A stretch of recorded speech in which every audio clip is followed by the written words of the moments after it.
Ooh, welcome on into the Fantasy Football Forge. It is Monday, not even noon on the East Coast, not even 11 a.m. And we are going to be looking at, that's as of the time of recording, not the time of the release of this video. So we'll be looking at following up on the injuries leading into next week, the new injuries from this past weekend, and, of course, the waiver wire options for running back, quarterback, all the positions, some DST streaming options, short-term, long-term, kind of comparing those types of factors. You get the idea. You guys like these to be quicker, so I'll try to keep it quick. If you want to find this sheet that we are looking at, you can find it up on my website, www.theFFforge.com, where you can find, of course, the rankings as those get put up there by Wednesday evening. Rankings videos get released throughout the week, but for now, we're worried about the waiver wire. We're worried about injuries. A lot of big names this week, and I don't know how many names there are to go out there and get. Still not the best waiver wire, even though there are some big name injuries. So when are we going to be getting these guys back? Are we going to be getting them back at all? Those are the questions that we have. Let's start off with the injury follow-up. Hollywood Brown, looks like that's probably going to be a season ender based on the news that's coming out surrounding that recovery time, so that's not good.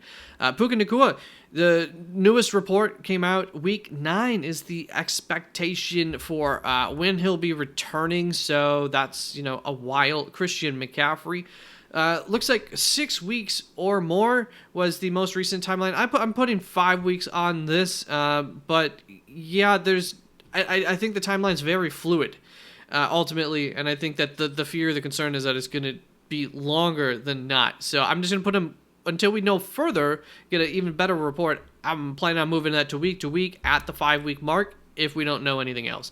TJ Hawkinson, week 7 has been the expectation for when the whole team is hoping to get him back. Jordan Love, 2 to 4 weeks yet before he can return, expecting him to miss like 2 more games. That seems to be the expectation right now. David Njoku, expect to be without him for 1 more week here. We'll see, but that is the timeline that would be most likely to happen. Jake Ferguson, all sounds are that he's likely to be returning this week. He was close to returning this past week, and we'll see. Sometimes guys are close for like 3 weeks, so you never know. But it sounds like he'll probably be available for you. Ken Walker, it sounds like he will not be available. Less likely that he's going to be returning. There's a report, I think it was shortly prior to kickoff for the noon set of games on Sunday afternoon or Sunday morning, depending where you are. But that they're expecting that to be a longer injury, a multi-week injury. So I had these guys week to week, but I just want to get a little bit more detailed on that. T. Higgins, I am going to keep week to week because I really don't know what the expectation is for that. No new updates on that, I suppose. Jordan Addison, I'm going to keep that day to day here, and unless I miss something on that. Keenan Allen, day to day. So, hopefully these guys will be returning for you next week.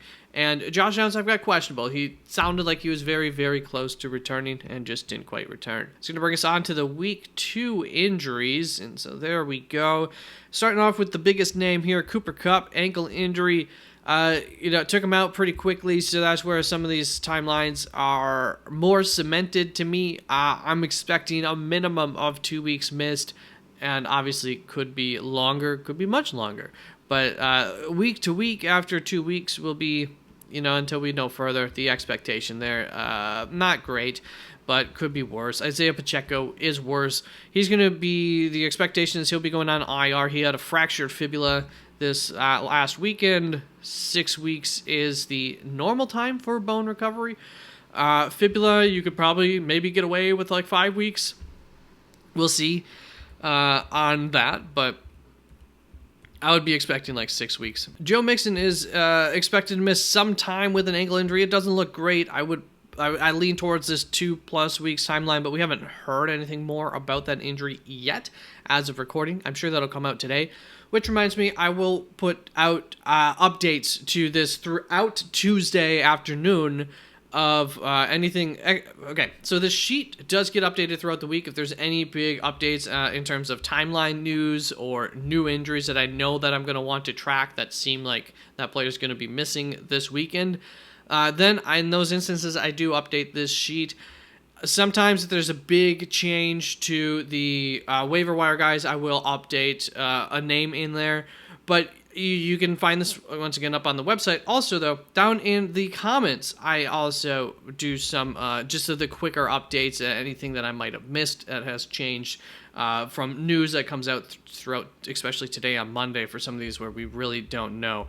I put that down there in a little notes that I'll update throughout the days, Monday and Tuesday. So Justin Herbert, ankle injury.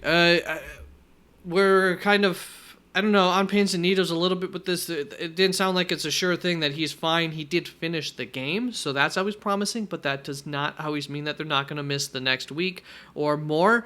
Things happen overnight. They said that they wanted to get some more imaging to make sure that everything's okay. They sound concerned about it, is what I'm saying. So I got a fine with a question mark there. Amon-Ra St. Brown, lower body injury. I think a lot of people were leaving that Detroit game who own Amon-Ra St. Brown. A little sad. It looked like a cramp to me on the field, just how he reacted to it. It was like something that kind of built up to a point where he was like struggling to move. And that is what has come out as the news, was that he's got a bruise or a contusion and cramping. So I'm not expecting him to miss any time at this point, based on the news, and that matched up with what I saw happen on the field. Helps. Justin Jefferson, quad contusion. Once again, this is a bruise. Deep bruises can cause players to miss time, especially bone bruises. I think this is a muscle bruise, hopefully not deep. Day-to-day is the expectation. I'm expecting Justin Jefferson to be playing this upcoming weekend. Taysom Hill, chest injury, went to the hospital. They're checking things out. He's come back home, and they still want to check more things out, so there's really no way to diagnose any kind of time frame here. Tyjae Spears going with that same time frame as Cooper Kupp. Typical ankle injuries at a minimum, probably missing like 2 weeks for these more severe sprains, and that seems to be the case since he immediately was removed from the game upon having the injury happen.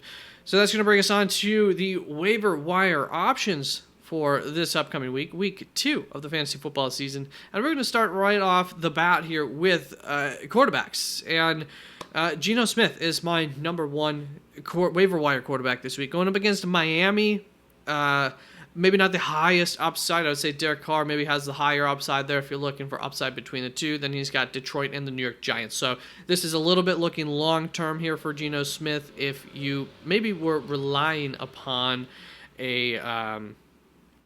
Sorry if you can hear the outside noise. It's distracting me. Somebody's doing some lawn work right out there. But Geno Smith, for the long term here, if you maybe picked up Matt Stafford last week after Jordan Love, I'm sure there's some people out there who had Jordan Love, picked up Matt Stafford, and now we're like, what the heck? Can't catch a break. So Geno Smith, maybe there's your break. Derek Carr, if you want to take a chance on somebody who's obviously started the season hot, and I don't think this is for nothing. I don't think, I talked about it this offseason as part of why I was high up on Chris Olave, as this offense, this new offensive system, much more helpful for quarterbacks and good play and just more modern than the previous offense had been for some time. So Philadelphia, Atlanta, KC there for Derek Carr. Sam Darnold impressing early on in the season. Maybe this Minnesota team overall, both sides of the ball are going to be better than I anticipated. Shame on me. I know Vikings fans have been real bold about this. So congratulations. You might have a decent team there in Minnesota with Sam Darnold at the helm. So Houston, Green Bay, New York Jets. I don't love what we're seeing here, but I think Sam Darnold earned to be up there. That things are looking okay there in Minnesota, looking like somebody who you could use throughout the season in good competition weeks. And this might be a good one against Green Bay here. And Houston, in deeper leagues, there's definitely some upside, although it is a tough matchup. I wouldn't be too excited about that. Let's bring us on to the running backs of week 2. And, things are very unsure if you need to take a shot on somebody. You got Cam Akers, who was the backup this last weekend to Joe Mixon, who got injured. But the depth chart says that Dameon Pierce is the primary backup. He probably is, but he missed the game due to a hamstring injury. He's, not active, and I don't know what the likelihood of him being active is or is not. That's not something that I'm too aware of the status of for Dameon Pierce. I I don't know. I don't love it. Then you've got Dare Ogunbowale, who's going to take a fair bit of receiving work, I'm sure, and get some other work. They like him. They've used him last year at times when, the running back game needed some juice to it. Juice is a tough word to say for that Dare, but, a little something, a different element. I just, I don't know. I don't know who it is, but somebody's probably, that's a valuable offense to have. The running back 4. I just don't know how it works out. And then Samaje Perine, not too far behind there. And then what's the breakdown between Carson Steele and Samaje Perine? I don't know. Carson Steele is fullback. They don't really have anybody else on the roster immediately. They do have a name on the practice squad that doesn't concern me. I don't know if they go out of house to figure this out. Samaje, to me, looked a little bit like he had some lead in his boots on a screen pass that he was trying to shuffle through some guys between, just a little bit, not too much lead, but a little lead in there. So I don't know what their plan is at running back. I mean, I think they're going to be passing more, and they're going to have to bring out some of their gadgetiness, get a little creative, which I'm sure they will be able to do. Xavier Worthy, stock up a little bit there on that end, I would say, but I think Samaje Perine's the best. Maybe we'll get some more reporting on that. Once again, I don't love these running back options. If you're looking for somebody on the back end of your roster who's, one injury away to maybe being in a slightly better situation than Samaje, Cam Akers, Dameon Pierce, Ty Chandler, Rico Dowdle, Antonio Gibson, guys who not only could improve their situation upon an injury ahead of them, but also I don't love, but also are usable. They will have good weeks even in their current roles, and they have. So, these are those types of names, top of that list. And then you have the backup running backs list, guys who maybe do a little bit less. Still could be in this, similar category too. Bucky Irving, though, I think is at the top of that list. So if you're looking more long-term, not somebody who you're planning on putting out there, I think Bucky Irving is the guy to have. So just want to give you a couple of options there. But, all kind of in this same tier here. That's going to bring us on to the wide receivers for week 2. Not loving things. So I've got Josh Downs ahead of A.D. Mitchell. Josh Downs did seem to be the apple of Anthony Richardson's eye. He is probably coming back here. I still don't love the total amount of targets that I expect for Josh Downs, lower A.D. guy. So I'm not overly excited about this, but I think if there's any guy who's going to be reliable week in and week out, it's going to be Josh Downs in this offense. I don't really say that over Pittman, but between A.D. Mitchell, Josh Downs, and Alec Pierce. So that's the order I have here. Obviously, Alec Pierce he's on this list. So I have a watch list of guys. Alec Pierce is on that list. I'll name out that list. But A.D. Mitchell, out of between him and Josh Downs, to longer term, hoping that he flourishes as a rookie. He could. Alec Pierce, I think, impacts A.D. Mitchell more than Josh Downs, by the way, too. And then A.D. Mitchell, I think, is the higher upside guy for long term. But, this is going to be a run-a-lot offense. I don't know. The receivers in that offense are a little bit tough to trust too much. Los Angeles Rams offense, I don't really trust the receivers that we're getting, that we're picking from. I'm sure somebody's going to have good days while Cooper Kupp and Puka Nacua are missing here. But I don't know who it is, so I've got Jordan Whittington at the top of my list. I'll just take the mystery bag with him over Demarcus Robinson, who I'll take the, he has the big playability with him. And then last up is Tyler Johnson, who I don't know, I guess he's just lowest on my list. But take whichever one you want if you want to take a shot on them. Quentin Johnston, maybe I should have him higher than, I don't know. There's just a little bit more upside with these Rams wide receivers if somebody were to break out there, and that's why I like the mystery bag of Jordan Whittington. But Quentin Johnston through 2 weeks, I think has shown that he's going to be better than he was last year. The offense, the Chargers, they're using him much more wisely, putting him in better situations for his skill set to be successful. And that's all you can ask for. And, a couple of decent weeks here to start the year. I could see that continuing. And then, once again, I said, I got a long watch list any given week. You just pick up one of these guys. Last week, Andre Yosivas turned out to be one of the ones that definitely came through, and luckily did end up being able to pick that for someone who was in dire need of help at their wide receiver position in maybe a little deeper league, and we landed on Andre Yosivas, so I hope that's what you ended up doing, because that ended up working out all right. And other names: Alec Pierce, Khalil Shakir, A.D. Mitchell, Brandon Cooks, Jalen Tolbert, Michael Wilson, Wandale Robinson, Luke McCaffrey, Jalen McMillan, Greg Dorsch, Jalen Naylor, Devon Fele, KJ Osborne, Jalen Polk, Quinton Johnson, Andre Yosivas, Josh Allen. The Los Angeles Rams wide receivers are on that watch list of mine. There's probably a name or two missing, but yeah, there we go. Tight ends here. Zach Ertz has made it up to the back of the top end of my list. I will say I would continue to hold on to Isaiah Likely. I think that you could see that this offense needs him, that he is going to be helpful to this offense. So I think we've seen his ceiling and more close to his floor this last week in terms of usage. Still got on the field 50% of the time. Would like that to be a little bit higher again, but we can work with something around 50 to 60 at the tight end position, as long as the target share is decent. So I'm holding Isaiah Likely to see how that works out, because I think they need his help to make that offense go. They're kind of thin at weapons for Lamar Jackson in terms of the passing game. Colby Parkinson I have second up on this list. So Zach Ertz I just think is the guy who you can, I believe, will be able to be pretty reliable week in and week out there in that offense. And has more potential to grow. And you just throw a touchdown on top of these games, and he's looking good. Colby Parkinson is obviously, with the Rams, he's got an opportunity here with all the main weapons out to do something.